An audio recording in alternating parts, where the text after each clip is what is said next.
ለለት ተለት እንቅስቃሴያቸው መሳለጥ የትራንስፖርት አገልግሎት ተጠቃሚዎቹ የፍኖተ ሰላም ነዋሪዎች ህግን መሰረት ባላደረገ እንዲሁም አግባብነትን በተጣረሰ መንገድ የሚሰጠው አገልግሎት ህይወታቸውን አክብዶባቸው እንደነበር ያስታውሳሉ። ይሁንና አሁን ላይ የኢቲኬት አገልግሎት ተግባራዊ መሆኑ በእጅጉ እፎይታ ይሰጠን ነው ሲሉም ያነሳሉ። መጀመሪያ ሲጀመር 75 ብር ምናምን አካባቢ ነበር 80 ብር ደረሰ። ከዚያ በላይ ደግሞ ወደ 100 ብር ተጠግቶ ነበር። ስለዚህ በቃ ይወጣል ይወርዳል እና አሁን ግን እንደዚህ በቃ እንግዲህ ዛሬ በታሪፉ ትክክለኛ የታሪፉ ከሆነ 65 ብር ከፍለናል። እንደዚህ የሚከተል ከሆነ ጥሩ ነው በኔ በባል እና አዙም ነፃነት ያገኘ ነው ማለት እችላለሁ። እንደዚህ በቃ በዚህ ታሪፉ የሚከተል ከሆነ እስከዛሬ ያለው ስራ ተወሰነ ስንጀምር አካባቢ ተወሰነ ክፍተቶች ነበሩ። ለስራው ሰውም ተሳፋሪውም ሹፌሩም እዚህ ባለሙያው ማዲስ ስለነበር የተወሰነ የሚያስቸግር ነገር ነበር። አሁን ኦልሞስት ከጀመርን አንድ ወር አካባቢ ሆነ።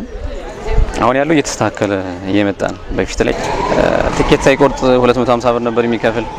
አሁን ግን ቲኬት እየቆረጠ ወደ 200 ብር እየከፈለ ነው የሚል በታሪፉ ማለት ነው። ዘመንን የተከተለ የኢቲኬቲንግ አሰራር ከተገልጋዩ ባለፈም ለአገልግሎት ሰጪ አካላትም ጥቅምን ይዞ እንደሚመጣ የሚነሳ ሲሆን ይህም የትራፊክ አደጋን ከመቀነስ አኳያም የበኩሉን አስተዋጽኦ እንደሚያበረክት ተመላክቷል። የኢቲኬቲንግ አገልግሎት አላስፈላጊ ወጪን ከማስቀረት ባሻገር አሽከርካሪው መጫን ካለበት መጠን በላይ እንዳጭን በርን የሚዘጋ በመሆኑ ጠቀሜታው ከፍተኛ መሆኑም ተነስቷል። አስፋልት ላይ ነበር እየሞላን የምንሄደው። በዛ ላይ ሰው ብዙ ይጉላላል። አሁን ግን እዚህ ቲኬት ከጀመረ ወዲህ ከዛ ከመና ከተማ እየገባ ነው እዚህ እንትን የሚልል ከአስፋልት ማለት ነው። አሁን ለኛ ጥሩ ነው የሆነ። በዚህ ላይ ተቆጣጣሪ ያለ አሁን እዚህ የተመደቡ ልጆች አሉ 30 ልጆች ነው ምናን የሰለጠኑ በሙያው እነሱ አሉ። እነሱም አሁን ሞልተን ካልወጣን እነሱም አያስነኩ ከውጭ ላይ ምናምን አንይዝም። ህዝቡም የሚገባ ከመናሪያው ከንትን ጀምሮ ከማረሚያ ቤት ጀምሮ እዚህ መናሪያ ድረስ ያስገቡልን ያሉ እነሱ እናኛውን ተጠቃሚ ነን። ጥሩ ተጠቃሚ ነን እኛ። አሁን ይሄ ጥቅሙ አንደኛ ሰው በሚፈልገው ቦታ በባህር ዳር የሚፈልግ ሰው በባህር ዳር መኪና ብቻ ነው መሳፈር የሚችል። እንደድሮ አሁን ወያለው ከመናሪያ ስለወጣ ባህር ዳር የሚፈልግ ሰው ባህር ዳር ሄዶ ነው የሚገመጡ ከኛ ጋር ቆርጦ ስለሚሄድ እኛ በኮሶቨር መኪና ወይም በቲሊ መኪና እንቆርጥለት።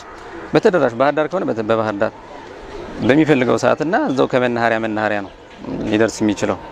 በፊት ግን የቡሬ መኪና ባህር ዳር ብሎ ይጭናል፣ የኮሶቨር መኪና ባህር ዳር ብሎ ይጭን ስለነበረ ተሳፋሪ በጣም ይጉላላበት አጋጣሚ ነበር። እንደ ምዕራብ ጎጃም ዞን ደንበጫ ከተማ፣ ፍኖተ ሰላም ከተማ፣ ቡሬ ከተማና በሌሎችም መናኸሪያዎች የቲኬቲንግ አገልግሎት የተጀመረ ሲሆን በሌሎች በማንኩሳ በሸንዲና በሌሎች ከተማዎችም በቅርብ ጊዜ ሊጀመር እንደሚችል አውስቷል።